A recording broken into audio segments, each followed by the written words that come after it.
أعوذ بالله من الشيطان الرجيم. بسم الله الرحمن الرحيم. وما يستوي الأعمى والبصير ولا الظلمات ولا النور ولا الظل ولا الحرور وما يستوي الأحياء ولا الأموات إن الله يسمع من يشاء وما أنت بمسمع من في القبور إن أنت إلا نذير إنا أرسلناك بالحق بشيرا ونذيرا وإن من أمة إلا خلا فيها نذير وإن يكذبوك فقد كذب الذين من قبلهم جاءتهم رسلهم بالبينات وبالزبر وبالكتاب المنير ثم أخذت الذين كفروا فكيف كان نكير. صدق اللہ العظیم. یہ سورہ فاطر کی آیت نمبر 19 سے آیت نمبر 26 تک 8 آیتیں آپ حضرات کے سامنے تلاوت کی گئی ہے. گزشتہ کل کے درس میں یہ بات چل رہی تھی کہ بندہ اللہ پاک کے سامنے ایسی زندگی گزارے جیسے ایک دنیا میں فقیر ایک سوالی جو ہوتا ہے وہ اپنے اندر عاجزی اور تواضع پیدا کرتا ہے، اس لیے کہ دنیا کے سائل کو یہ اندازہ ہے کہ جتنا یہ محتاج بن کر عاجز بن کر سامنے والے سے سوال کرے گا اتنا جلدی اس کا کام بنے گا. تو پوری کائنات کو بنانے والی ذات، پیدا کرنے والی ذات، پالنے والی ذات، کھلانے والی ذات کس کی ہے؟ اللہ پاک کی. تو ہم اللہ کے سامنے کتنے عاجز بنیں، کتنا ضروری ہے، ہمارے اندر کتنی تواضع ہونی چاہیے. اب جو آج کی آیات ہے اس میں اللہ پاک نے فرق بیان فرمایا. ایک بندہ وہ ہے جو اللہ کے سامنے عاجز بنتا ہے، یہ مومن ہے، اس کے پاس توحید کا عقیدہ ہے.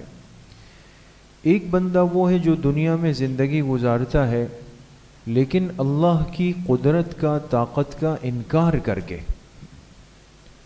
یہ غیر اللہ کو بھی، دوسری چیزوں کو بھی معبود بنا لیتا ہے. بت بھی ہے، مٹی کے، پتھر کے، لکڑی کے، بہت ساری چیزیں، اور ان کو بھی مدد کے لیے پکارتا ہے، ان کو بھی حاجت روا سمجھتا ہے. تو یہ اللہ کے سامنے سب سے بڑی اکڑ ہے. دیکھیں نا، مشرک ظاہر میں کتنا ہی شریف متواضع ہو لیکن اللہ کی نظر میں نہیں. اس کی وجہ یہ ہے کہ یہ کیسی تواضع ہے کہ یہ اللہ کی حاکمیت اور قدرت کو ہی نہیں مان رہا، دوسری چیزوں کے پاس بھی جا رہا ہے مانگنے کے لیے. تو فرق ہے مومن کے اندر اور مشرک کے اندر، بہت بڑا فرق. ایمان سبب ہے انسان کی نجات کا، شرک سبب ہے انسان کی ہلاکت کا.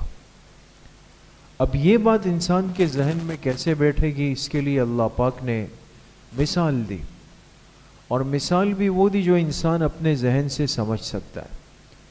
ان آیات کا ترجمہ ہے وَمَا يَسْتَوِي الْأَعْمَى وَالْبَصِيرُ، برابر نہیں ہے نابینا اور بینا. نابینا اس کو کہتے ہیں جو دیکھ نہیں سکے، بینا اس کو کہتے ہیں جو دیکھ سکے. تو دونوں برابر نہیں ہیں، اس لیے کہ ایک کو سب کچھ نظر آ رہا ہے، ایک کو کچھ بھی نظر نہیں آ رہا. وَلَا الظُّلُمَاتُ وَلَا النُّورُ، برابر نہیں ہے اندھیرا اور روشنی، اس لیے کہ اندھیرا وہ سیاہی ہے، روشنی وہ اجالا ہے، دونوں برابر نہیں. وَلَا الظِّلُّ وَلَا الْحَرُورُ، اور برابر نہیں ہے سایہ اور دھوپ، دونوں میں بہت بڑا فرق ہے.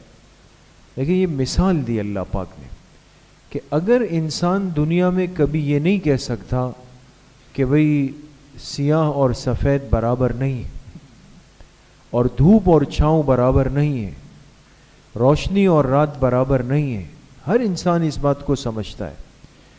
تو یہ بات کیوں سمجھ میں نہیں آ رہی کہ بھئی ایمان اور شرک یہ برابر نہیں ہو سکتے، دونوں کے انجام میں زمین آسمان کا فرق ہوگا.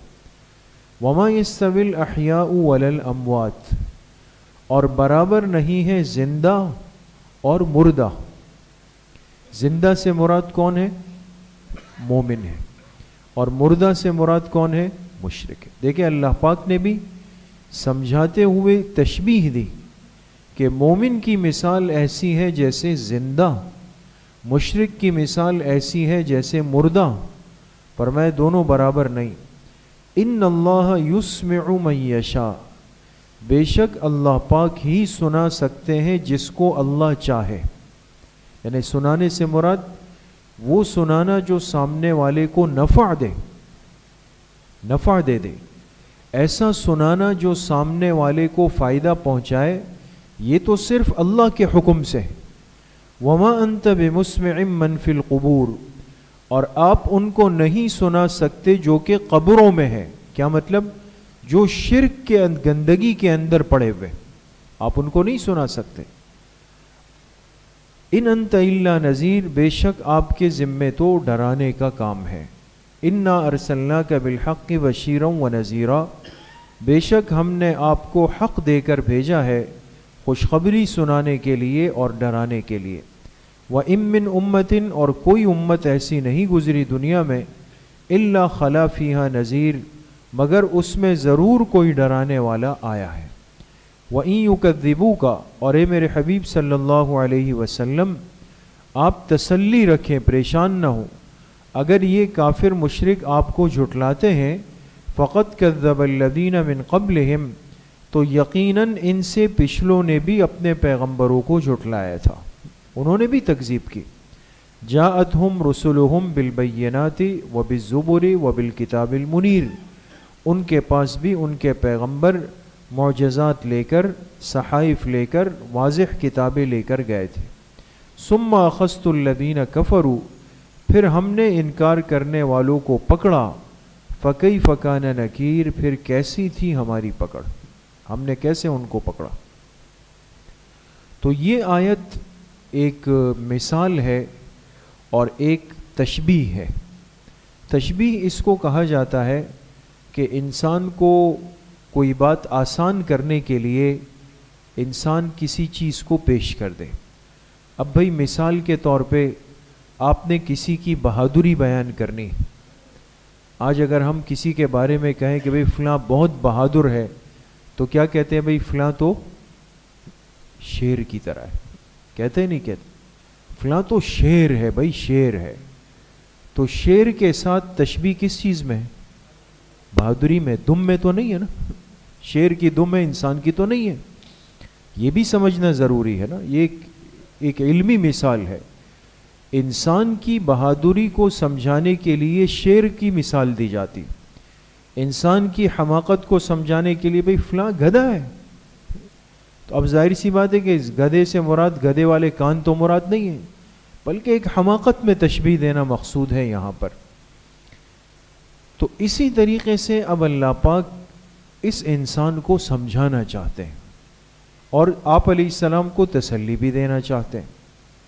فرمایا کہ مشرک کی مثال تو اس دنیا میں ایسی ہے جیسے کہ ایک مردہ ہے، ایک بے جان ہے، ایک بے روح جسم ہے۔ اب مردہ جب قبر کے اندر ہوتا ہے، مردہ، اور کوئی باہر سے جا کر اس کو پکارے، اس سے باتیں کرے، اس سے خطاب کرے، آپ بتائیں ان باتوں کا کوئی فائدہ ہے؟ کوئی فائدہ نہیں نا، اس سننے سنانے کا کوئی فائدہ نہیں، وہ بے مقصد کی باتیں۔ اللہ پاک نے فرمایا کہ یہ جو مشرک ہیں، جو اپنے شرک پہ اڑ گئے ہیں، ان کی حیثیت تو ایسی ہو گئی جیسے کہ مردوں کی سی ہے، ان کے دل مردہ ہو گئے۔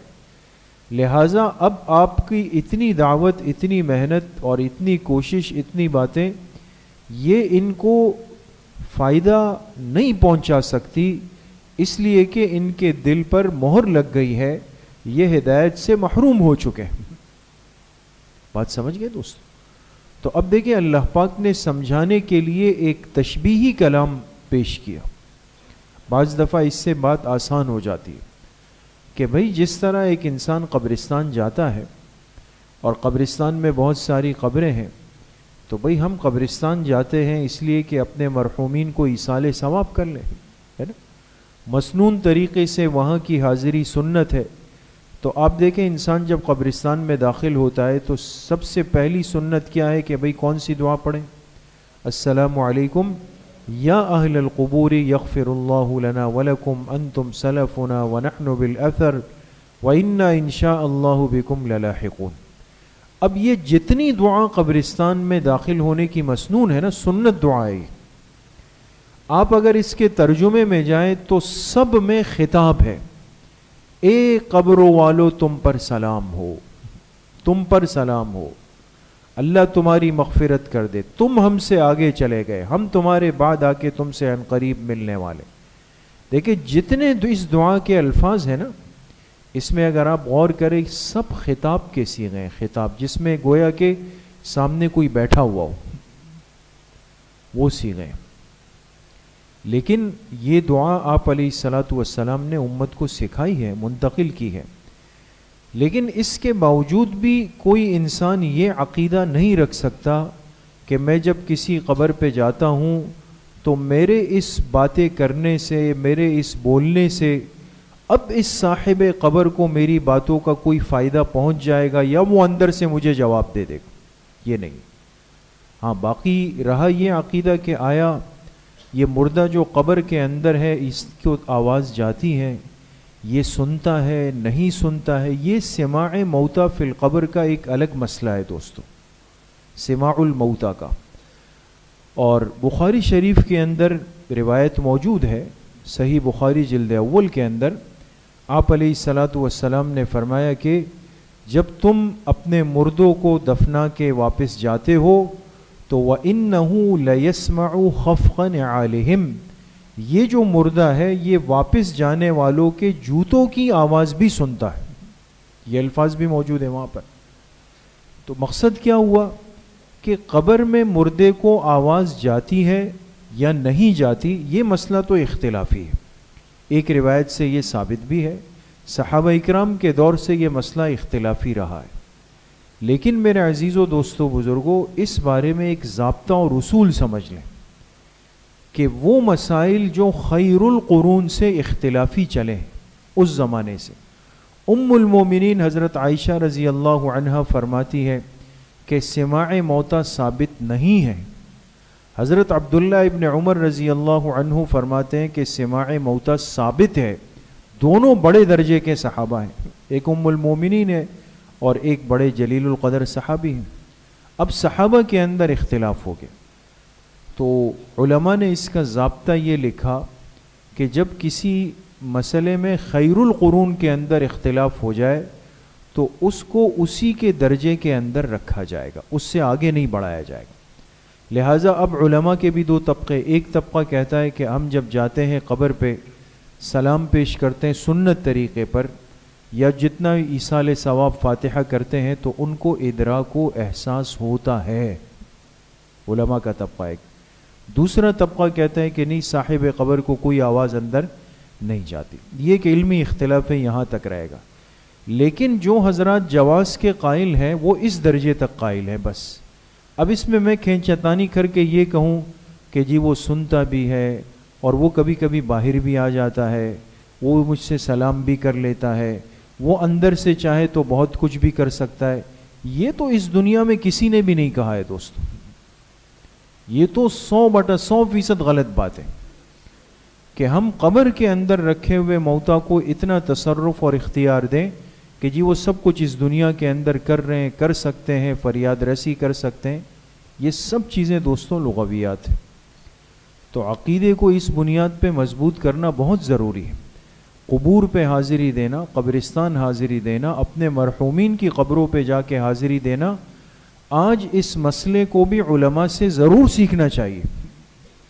ہمارے لوگ بعض دفعہ بہت غلط انداز کے اندر جاتے ہیں اور وہاں جا کے بہت کچھ قصے، کہانیاں اور کیا کچھ چل رہا ہوتا ہے، مستورات کی بھی آمد و رفت ہوتی ہے۔ اب محسوس ہوتا ہے، ہم جمعے کو قبرستان حاضری دیتے ہیں قبور پہ، تو اب محسوس ہوتا ہے باقاعدہ بچیاں ہیں، عورتیں ہیں، ٹھیک ہے، فقہا نے یہاں تک جواز لکھا ہے کہ ایک بڑی عمر کی عورت ہو جو مشتہات عمر سے نکل جائے، قابل مشتہات، اور وہ شرعی پردے کے اہتمام کے ساتھ آئے تو اس کی گنجائش موجود ہے، گنجائش ہے۔ لیکن اب اس کی وجہ سے اب سب بے پردہ اور اس طرح چہرے کھلے ہوئے جا رہے ہیں، پھر وہاں بیٹھے ہوئے ہیں، پھر کیا کچھ وہاں پر ہو رہا ہے، کوئی پلیٹ میں کھانا لے کر آیا ہوا ہے، کچھ سمجھ نہیں آتا کہ کیا کچھ چل رہا ہے۔ یہ کمزوریاں بہت زیادہ پیدا ہو گئی۔ اس لیے میرے عزیزو، دوستو، بزرگوں، ایصال ثواب کا طریقہ بھی سمجھنا بہت ضروری ہے کہ اس کا طریقہ کیا ہے۔ قبر پہ حاضری کے آداب سیکھنا بھی ضروری ہے، وہاں کھڑے ہو کر دعا کا مسنون طریقہ سیکھنا یہ بھی ضروری ہے کہ یہ ساری چیزیں ہیں، یہ کس انداز سے کرنی ہے۔ بہرحال یہ تو ایک ضمنی مسئلہ ہے۔ آیات کے اندر تو اللہ پاک نے انسان کو یہ سمجھایا کہ اس دنیا میں نعوذ باللہ اگر کوئی آدمی ایمان کو ترک کر کے شرک پر جم جائے، کھڑا ہو جائے، تو یہ مشرک ظاہری طور پر تو زندہ نظر آ رہا ہے، لیکن حقیقت میں یہ اللہ کی نظر میں کیا ہے؟ مردہ ہو چکا ہے، یہ بیکار ہو چکا ہے، بے مقصد زندگی گزار رہا ہے۔ اس لیے میرے عزیزو، دوستو، بزرگوں، ایمان عظیم نعمت ہے، بہت بڑی نعمت ہے۔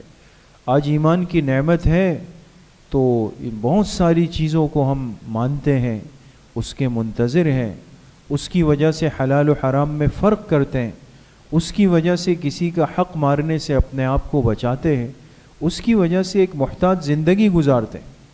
اگر خدا نخواستہ یہ نعمت ہٹ جائے پھر تو انسان اور حیوان برابر ہو جائے گا، دوسروں کے حقوق مارے گا، ظلم کرے گا، سارے برے کام کرے گا، اور یہ سوچ کر کہ جی چلیں یہی دنیا ہے، بعد میں تو کچھ بھی نہیں۔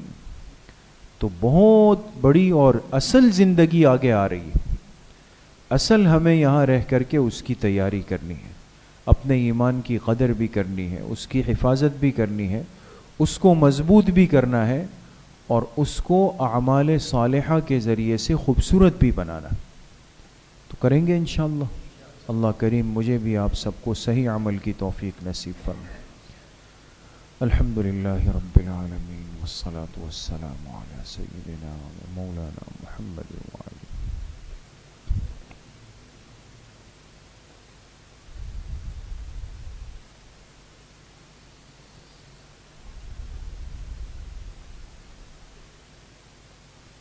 وصلی اللہ وسلم علی نبینا محمد وآلہ واصحابہ اجمعین برحمتہ۔